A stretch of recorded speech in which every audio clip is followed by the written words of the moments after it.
Hello, everyone. I'm Rathalos, and it's story time. So let me set the stage for you. It is April 24th, 2003.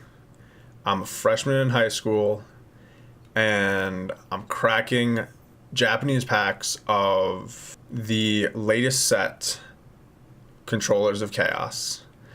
Because for whatever reason, I thought, oh, the Japanese have a better card pool. I'm a casual player. Let me just play with Japanese cards. And I pull this guy. Now, this was the first of two chaos monsters that were released in the set. The other being the Blackluster Soldier Envoy of the Beginning. And my god, these cards, like, if you want to talk about good cards, these were good cards. So much so that Konami, the people in charge of producing and distributing the card game, had to release basically an emergency ban list on July 1st, 2003. 5 to 6 weeks after this card came out. Now, their last restricted list was April 10th, 2003. So,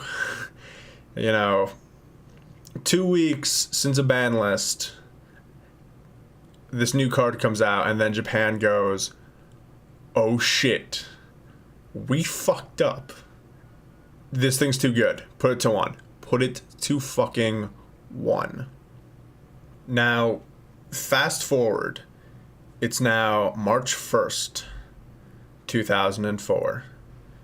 The Emperor Dragon has been released in English.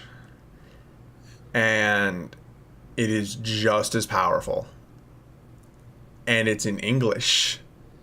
Meaning that the North American tournament scene finally gets to play with it.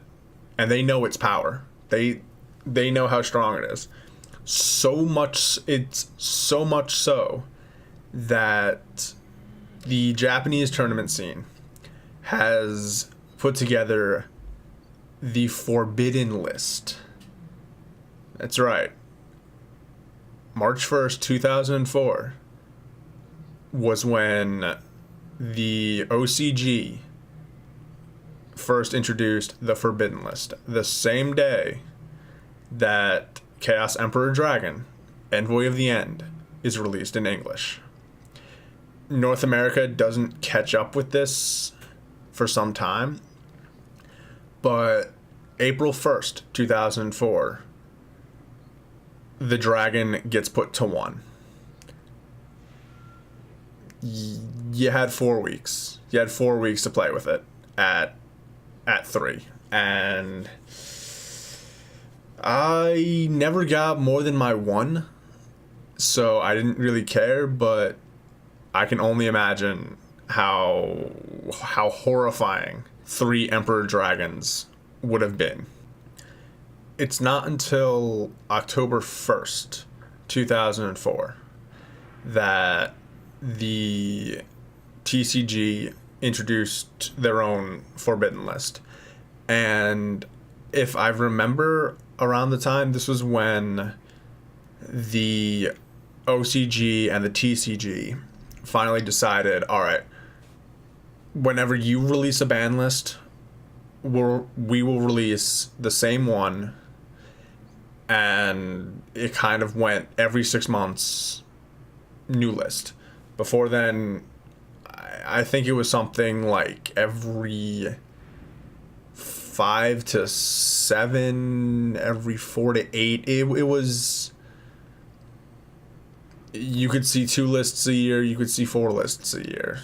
But October 1st, 2004, we saw the traditional and the advanced formats become realized. And Chaos Dragon wasn't on that first one. Chaos Dragon was not on the first American ban list.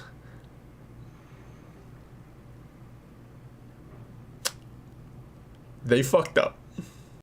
But, you know, the ban list history aside, this was probably my favorite, like up until its release, I've been playing, you know, janky like theme decks, and then suddenly this card comes out and it just speaks to me, you know. It's just like, hey, here's this really powerful, really easy to summon card that allows for huge damage, and it's a fucking dragon. It's a fucking dragon. Who doesn't like dragons? But it would, oh my god, it was oppressive. The deck was so much fun to pilot, but so little fun for your opponent. And the real way that it was super easy to work. Basically, it came down to one card to set up the engine. You use Painful Choice to search for any 2 dark monsters, usually Sangan or Witch of the Black Forest.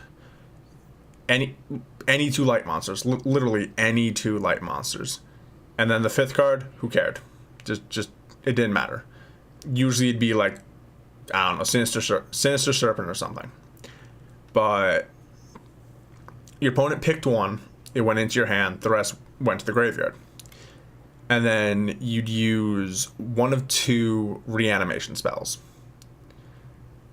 If they picked Sangan, you got Witch. If they picked Witch, you got Sangan. If they didn't pick either of them, you got whatever you wanted. You would then remove a dark and a light monster from your graveyard, special summon the dragon, and activate his effect. You paid 1,000 life points. You blew up the board. Each player discarded their hand, and your opponent took, at minimum, 900 damage. At minimum, 900 damage. That's not the best part, though. Whether you picked Witch or Sangan, it went to the graveyard.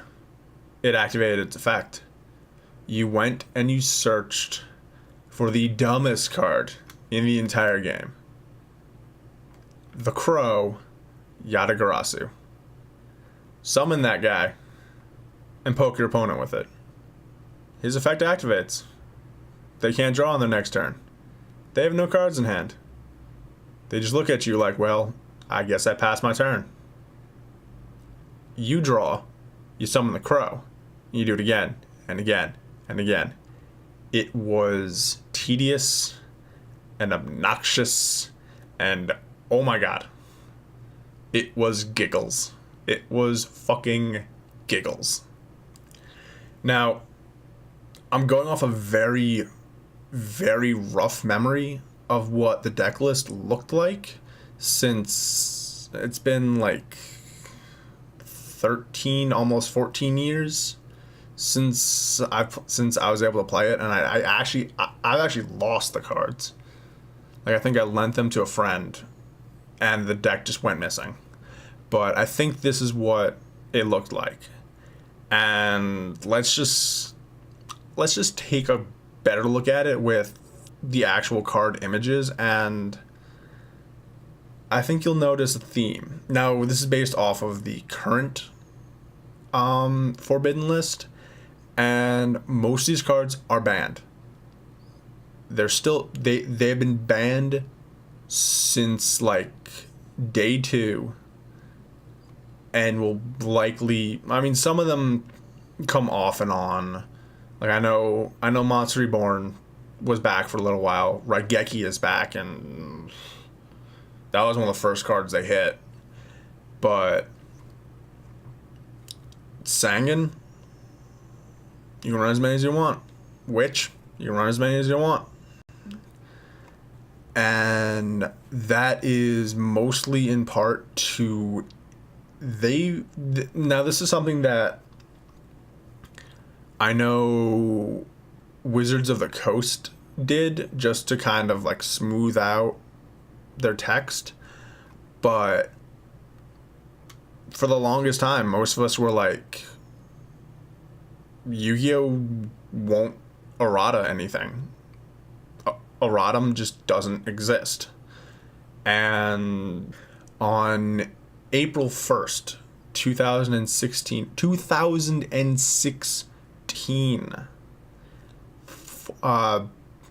12 years after its first banning, the Japanese 2016 rulebook released it as a promo with errated text, saying that you could only use one Sanguine effect per turn, and you could not play the card that you looked for. In March 24th, 2017, the same thing happened with Witch. And my God, I'm sure the cards are still pretty good, but it needed to happen. And speaking of things coming off the ban list, if you look at since then, the English and Japanese forbidden lists they're not the same. They still come out around the same time, but they're not the same, and reflect more their own tournament scenes. Chaos Emperor Dragon is not banned. In fact, you can use 3 of them. 3 Emperors again.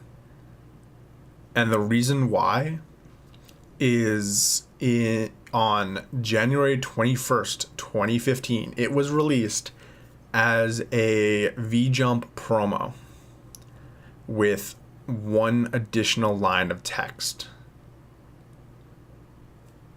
And that line of text destroyed it destroyed the entire combo. You could still blow up the board, but that was it. The turn ended.